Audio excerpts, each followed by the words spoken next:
From PNC Park to the Milkshake Factory, a Washington County farm is counting on happy cows to provide better tasting milk. The farm's Jersey cows are providing milk with higher butterfat content for chocolate milk for the Pittsburgh Pirates as a post-game recovery drink, and soon it will be blended into a new type of soft ice cream for another homegrown company, the Milkshake Factory. Christine Grady is general manager of Rivendale Farms, and welcome. Good to have you here. Great to be here. Thanks so much for having me. Yeah, I mean, you don't often get to talk to a farm startup, but you really are. This business has only been around for a few years, right? Yep. We are actually in our first full year of production, so it's quite new. Last year was mostly sort of construction and getting established, building up the farm. You know, we are a diversified farm, so we have the dairy, but you have to get the cows, you have to build the barns, you have to build all the systems that go in place there because there was no dairy farm existing there before. So it was just land. I mean, there was a farm, it was farmland, but that was it, right? But I think it was mostly being used for events. Okay. It was not a working farm. So there is quite a bit of work that goes into establishing a working farm. We have crops and fields and vegetables and greenhouses and barns for the cows, and we have bees, and so there's a lot. We were very busy last year getting the farm set up, and now we're sort of really moving into operational mode. How did all this come about in the first place? Whose idea was it?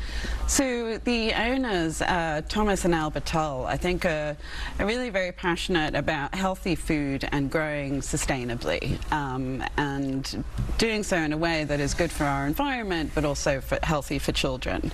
And so as you know, as they were thinking of moving to Pittsburgh and looking to move here, they saw an opportunity to do that, not just for their own family but also for the broader community. So that was, I think, what sparked the idea, and then it sort of has grown from there. And then they found you. So you were clearly a whole career as a farmer. You've been spent your life in the fields, right? Well, I had worked with farms, but I'm not a farmer. I'm really there to help manage the business and the growth and establish us operationally. We have people on the farm who are experts in what they do. So we have people who've worked in the dairy business for generations, and they know more about it than I would ever know. And same with the crop production and our vegetables and bees and everything else. We have people who are experts, and I really am there to sort of help manage it and move into production and sales and retail, and what does this business look like moving forward, and how do we create the very best products and bring them to market. Well, I mentioned the happy cows. How do you make cows happier than other farmers? So, well, we make them happy. I don't know if we can compare them to, let's say they're happier than everybody else's cows, but there is definitely something about how cows produce more milk when they're more comfortable. So we can always tell if the cows are happy or not, because when they're relaxed, milk production is good. And one of the ways in which we do that is we use robotics. So, you know, the owner of the farm is also very passionate about looking at innovation and technology and bringing that to sustainable farming practices. So the robotics in the farm allow the cows freedom of movement, complete freedom of movement. So they can lie down when they want to lie down, they can wander around, they can go feed, and they can go milk when they want to milk. So traditionally, milking is done twice a day. The cows get milked first thing in the morning and in the evening. Our cows can walk in and out of the milking unit, and we find that they milk about 4 times a day. Wow, so much more comfort, presumably less stress, presumably happier cows.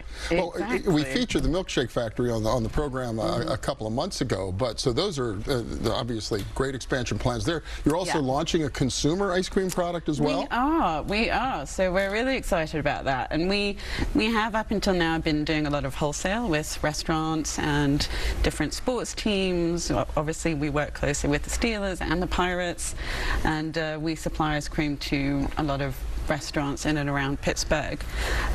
But we are just getting ready in the next few weeks to launch it to the public. So soon people will be able to buy it in local stores, and you know, we've had such a great reaction to the product. The soft ice cream that we have at PNC Park And we know that once people taste it, the feedback we've been getting is that it's, you know, a really fantastic product. And I think for us it's very much about, there are a couple of differentiators. One is the quality of the milk. So we exclusively use Jersey cows. So that makes for a very high quality, tasty, creamy, rich product. I think also what's important to us is the traceability. So, and people care, they want to know where their food comes from. You know the quality, you know where it came from, you know what the cows were eating, you know they're happy. Exactly. All important, so people will be able to find this in local stores before too long? Before too long. In the next couple of months we'll be out there, and we've got tons of activities planned over the summer where we'll be at events at PNC Park and doing events with Steelers and all over town, so we're super excited. Really exciting. Wonderful to have the Tulls. You can bring this venture to our region. Christine Grady from Rivendale Farms. Watch for the ice cream soon in a store near you. Thank you so much. Thank you very much. Yeah. Thanks. When we return, just the facts on another fast-growing business in our region, tourism. Please stay with us.